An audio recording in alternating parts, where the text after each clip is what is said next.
பார்த்து கொண்டிருப்பது 24 நியூஸ் தமிழ். வணக்கம். 24 நியூஸ் தமிழ் செய்திகளுக்காக செய்தி வாசிப்பவர் வித்யா. கள்ளக்குறிச்சி மாவட்டம் சங்கராபுரம் அருகே உள்ள புதுப்பட்டு ஊராட்சியில் அரசு ஆரம்ப சுகாதார நிலையம் 1972ஆம் ஆண்டு கட்டப்பட்டது. 4 ஏக்கர் 92 சென்ட் பரப்பளவு கொண்டது.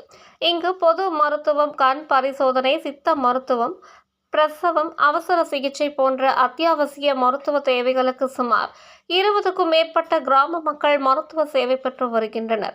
வட்டார மருத்துவமனையாக தரம் உயர்த்தும் நிலையில் பல்வேறு கட்டிடங்கள் கட்ட போதிய இடவசதி இல்லாத நிலை உள்ளது. இந்நிலையில் ஊராட்சி மன்ற தலைவர் மற்றும் அவரது ஆதரவாளர்கள் அரசு மருத்துவமனைக்கு சொந்தமான மெயின் கேட்டை இடத்தை ஆக்கிரமித்து கடைகள் கட்டியுள்ளார்கள். இதனால் ஆம்புலன்ஸ் மற்றும் இதர வாகனங்கள் வந்து செல்ல முடியாத நிலை உள்ளது. இது குறித்து மாவட்ட திட்ட அலுவலர், மாவட்ட ஆட்சியர், தமிழக முதல்வர் ஆகியோருக்கு ஆக்கிரமிப்பை அகற்ற கோரி மனு கொடுத்தும் இதனால் வரை எவ்வித நடவடிக்கையும் எடுக்கவில்லை.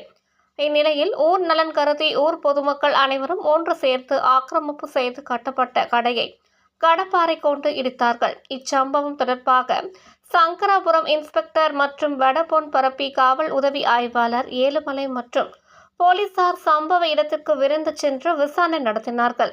அதில் ஆக்கிரமிப்பு செய்து கட்டப்பட்ட கடையை 2 நாளில் வட்டாட்சியர் அனுமதி பெற்று இடித்து தள்ளப்படும் என்று வருவாய்த்துறை சார்பில் உத்தரவாதம் கொடுக்கப்பட்டது.